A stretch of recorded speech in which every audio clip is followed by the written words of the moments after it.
मैं hello guys, मैं मनीषा और आप सब कैसे हैं। मनीषा की कहानी में आपका स्वागत है। होप आप भी अच्छे होंगे, मैं भी बहुत अच्छी हूँ।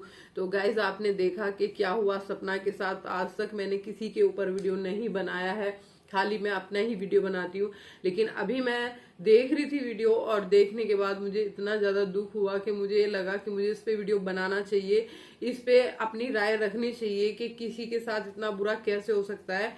तो कितना मतलब कि आप एक बात समझो, एक लेडीज के लिए ना, एक लड़की के लिए अपना जो पति, अपना ससुराल होता है वो सब कुछ होता है। और वो भी उसमें इस स्थिति में कि उसके दो शादी पहले हुई, फिर दूसरे भाई ने शादी की, दोनों के एक एक बच्चे हुए और उसके बावजूद उस लड़की को छोड़ दिया गया। मतलब उसे घर से बाहर निकाल दिया गया। कितनी शर्म की बात है कि एक अकेली लेडी अपने दो बच्चों को लेके कहाँ जाए, किसके पास जाए। उसकी क्या गलती है कि उसके पति की डेथ हुई है, तो मतलब आप पति के बाद इतनी बड़ी दुर्दशा कर दोगे या इतना इतना ज्यादा वो कर दोगे। क्या क्या मिलेगा आपको ऐसा करके। सोचने वाली बात है कि उस लड़की ने अब तक तुम्हारे घर में सहा, तुम्हारे घर में तुम्हारी हर बातें मानी, तुम्हारी सेवा की, तुम्हारे साथ सारा जो भी कमाती थी वो शेयर किया, तुम्हें दिया, और तुमने उसे खाली हाथ घर से बाहर निकाल दिया धक्के देके। और ऊपर से कि हमारा तुझसे कोई मतलब नहीं है, तू हमारे घर से निकल जा।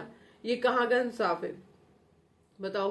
जो आप देखते हो सपना गर्ल, जो यूट्यूबर है द रोट, उसका चैनल भी है, सपना गर्ल के नाम से भी फेमस है, जिसका पति राजीव था और सूरज था। राजीव चौधरी, सूरज चौधरी, दोनों भाइयों से उसकी शादी हुई थी। एक एक साल में दोनों की डेथ हो गई। तो अब उसके ससुराल वालों ने, उसके सास ससुर ने उसे घर से बाहर निकाल दिया कि अब तुम जाओ, हम तुम्हें प्रॉपर्टी में से कुछ भी नहीं देंगे, कोई हिस्सा नहीं देंगे, कोई कुछ नहीं देंगे। तो एक लड़की जब अपना परिवार छोड़ के अपने ससुराल में आती है तो ये सोच के आती है कि हाँ, ही मेरा जीना है, यही मेरा मरना है, ठीक है ना। मेरे भी पति नहीं है, मेरे पति की भी डेथ हो गई है, लेकिन इसका मतलब ये नहीं है कि मैं घर से बाहर जाऊं या अपने मम्मी पापा के घर जाके रहूं या मैं अपने किसी परिवार जनों के घर जाके रहूं। मैं तो अपने घर में अपने बच्चों के साथ ही रहूंगी ना।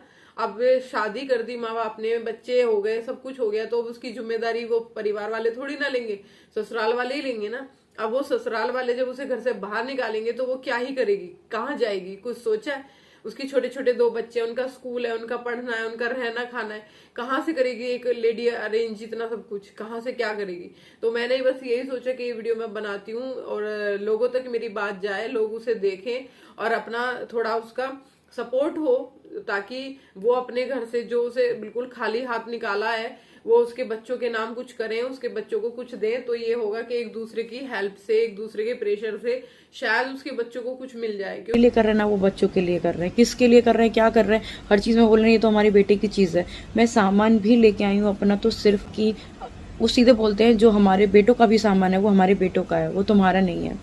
तो बहुत सारी चीजें हुई हैं। ठीक, क्योंकि उन्होंने साफ मना कर दिया। क्लिप में देखना, मैंने क्लिप लगाई है, इसमें भी देखना, साफ मना कर दिया कि हम तुम्हें कुछ नहीं देंगे। तो बहुत दुख की बात होती है। फिर उसने, खैर उसने अपनी मम्मी को बुलाया, अपनी मम्मी को बुला के वो अपनी मम्मी के साथ अब चली गई है, ससुराल से चली गई है, हमेशा के लिए छोड़ दिया उसने ससुराल। अब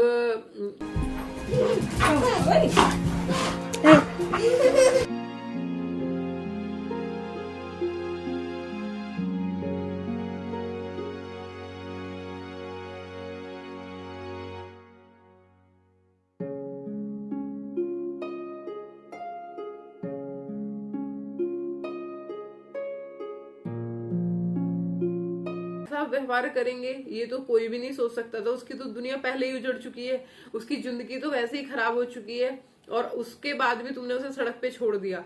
कैसे सास ससुर हो, कैसा यूं सोचते। मेरे बच्चों के दो बच्चे हैं, चलो यही मेरा सहारा है, यही मेरा भविष्य है, मैं इन्हें देख के जी लूंगी। माँ इतनी माँ हो गई कि उसकी शादी की सारी गोल्ड चीजें ही रख ली, सारा सामान रख लिया, कह दिया मेरे बेटे का है। ससुर ने जो प्रॉपर्टी थी वो प्रॉपर्टी में से उसे कुछ भी नहीं दिया, प्रॉपर्टी सब कुछ अपने नाम कर ली। कभी भी लड़कियों को अपना कमाना चाहिए तो अपने जेब में रखना चाहिए, ना कि किसी दूसरे के नाम कर देना चाहिए। उसने मकान खरीदा, अपने पैसे से प्लॉट खरीदे, जो वो यूट्यूब से पैसा कमाती थी उसने उस पैसे से प्लॉट खरीदे, और प्लॉट खरीदने के बाद उन्होंने वो प्लॉट बिकवा के अपने नाम की प्रॉपर्टी खरीद ली। उनने ये सोचा कि हम सब साथ रहेंगे, एक साथ रहेंगे। तो इसलिए उस बच्ची ने ये काम किया, सपना ने ये काम किया कि वो अपने ससुर को उसने सारा पैसा दे दिया। तो अब ससुर ने आके दिखा दी कि मैं तुम्हें कुछ नहीं दूंगा, अब मैं कुछ नहीं दूंगा। तो सपना तो सड़क पे आ गई ना एक तरह से। पहले उसके पति की डेथ हो गई, अब दूसरी बार तुमने दोनों बच्चों को साथ करके बाहर निकाल दिया। तो उसका मतलब क्या हुआ? तुम लोग ये नहीं समझ पा रहे कि वो बच्ची सड़क पे दर बदर फिरेगी, उस पर छत भी नहीं है रहने के लिए। कम से कम एक मकान ही उसको दे देते। तो मुझे बस ये रात को ये वीडियो इसीलिए बनानी पड़ रही है क्योंकि कहीं ना कहीं मैं बड़ा दुखी हुई। मेरे को देख के बहुत तरस आया सपना को देख के मतलब एक लड़की की इतनी दुर्दशा हो रही है समाज में, इस दुनिया में रहते हुए, और जबकि कहते हैं आजाद समाज है। अभी तो वो केस खत्म नहीं हुआ था कि वो डॉक्टर की डेथ हुई थी, अभी ये दूसरा केस समझ लो एक तरह से शुरू हो गया कि सास ससुर ने घर से बाहर निकाल दिया बहू को।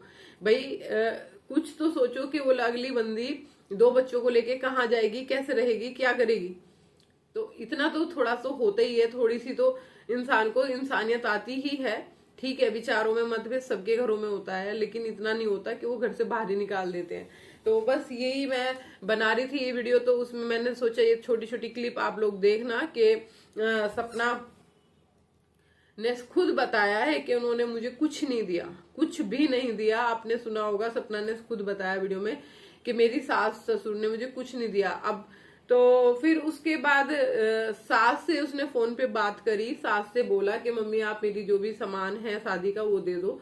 तो सपना की सास ने साफ इनकार कर दिया कि तेरा कुछ नहीं है, मेरे बेटों का है, मेरा है, कुछ नहीं है तेरा, तू अपने घर से लाई थी क्या? कोई किसी से ऐसे बोलता है कि अपने घर से लाई थी? कोई अपने घर से क्यों लाएगा? जो अपने घर से लाएगा वो तुम्हारे घर में क्या कर रही थी? कोई पूछे इतने टाइम से, इतने दिन से तुम्हारे घर में जो तुम्हारी सेवा कर रही थी वो क्यों कर रही थी? तो अब इस क्लिप में आप देख लेना कि सपना की सास की रिकॉर्डिंग है इसमें, कि सपना की सास उसे कैसे बोल रही है। और फिर उसके बाद फिर क्या हुआ कि सपना ने खुद को समझाया, धीरज बनाया और वो अपनी माँ के घर चली गई है। फिलहाल सेफ है, ठीक है, लेकिन दुखी तो है ही। हम भी अगर एक जगह पर 2, 4, 5 साल रह लेते हैं तो फिर उसके बाद हमें वहां की आदत हो जाती है, हमें कहीं दूसरे की आदत नहीं होती। लेकिन ऐसे जीवन से तो बाहर नरक से निकलना ही अच्छा है। ऐसे नरक में क्या ही करेगी वो रह के, जहां सुबह से शाम तक खाली टॉर्चर होता हो, गाली गलौच होती हो, लड़ाई झगड़े होते हो, तो क्या ही करेगी। तो सपना की जो सास और ससुर है उन्होंने बच्चों का भी तरस नहीं किया और उन दोनों बच्चों को घर से बाहर निकाल दिया, अपनी बहू को घर से बाहर निकाल दिया। कहाँ तो समाज में इस बात की मिसाल हो रही थी कि सपना चौधरी के सास ससुर इतने अच्छे हैं कि पति के मरने के बाद देवर से शादी कर दी। और उसमें जबकि ये दिखाया था कि सूरज जी सपना को बहुत बुरी तरह मारते थे, कुत्तों की तरह मारते थे। एक 18 साल की बच्ची जो प्रेग्नेंट है, जो 6 महीने की प्रेग्नेंट है, उसको इतनी बुरी तरह मार रहे हैं। तो क्या सास नहीं सुन रही थी या ससुर नहीं सुन रहे थे? उसे बचाने भी कोई नहीं आता था। उसने इतनी मार खाई है, वहां पे रही है, तो उसकी वो अच्छाई है उसके लिए। आजकल की लड़कियां कोई नहीं रहती हैं, सब लोग घर छोड़ के चली जाती हैं। वो गरीब है उसका मतलब ये नहीं है आप उस पर अत्याचार करोगे। उसके माँ बाप गरीब है तो उसका मतलब ये नहीं है कि आप उसको उनके साथ दुर्व्यवहार करोगे। उसके माँ बाप गरीब है तो इसलिए ये इतना अत्याचार उस पर कर रहे हैं ताकि वो कुछ कर नहीं पाएंगे, वो मारेंगे नहीं, वो कुछ कहेंगे नहीं, कुछ सुनेंगे नहीं, तो इसलिए इतनी बुरी मार मारते थे उस पर। तो इसलिए सपना ने इस वीडियो में मैंने क्लिप लगाई है, आप सब देखना सपना ने कितनी अपनी सारी बातें रखी हैं। और वैसे भी इतना जो अत्याचार हो रहा है आजकल, कहते हैं कि इतना नहीं होता और जबकि इतना हो रहा है। समाज कहाँ है वो कानून जो ऐसे देख रहा है और देखने के बावजूद भी कुछ नहीं कर रहा। तो इसलिए अगर किसी को भी ये वीडियो में थोड़ी सी भी लगती है तो सपना को सपोर्ट करो। कहीं ना कहीं उसके सास ससुर उसे उसके बच्चों को कुछ तो दे, कुछ तो नाम करे उनके, ताकि उनका भविष्य सिक्योर हो सके। सपना कितना कर लेगी, कितना हो जाएगा। बच्चे 2-2 बेटियां हैं उनके, 2-2 बेटियों की पढ़ाई है, लिखाई है, बड़ा करना है, उनको मकान लेके रहना है। अभी तो उन पे खुद का अपना मकान ही नहीं है, कहाँ रहेगी। तो बस यही उम्मीद करती हूँ कि आप लोग वीडियो को देखोगे, पूरी वॉच करोगे और पसंद आएगी तो लाइक शेयर कमेंट करना। प्लीज मुझे भी सपोर्ट करना। मनीषा की कहानी को, मैं भी सिंगल मदर हूँ, अपने बच्चों को अकेले ही पाल रही हूँ, अपने हिसाब से पाल रही हूँ। तो इसलिए जो भी है जैसा भी है मैं इस वीडियो में अपडेट दे दिया आपको। आप पूरी वीडियो देख लेना। राधे राधे।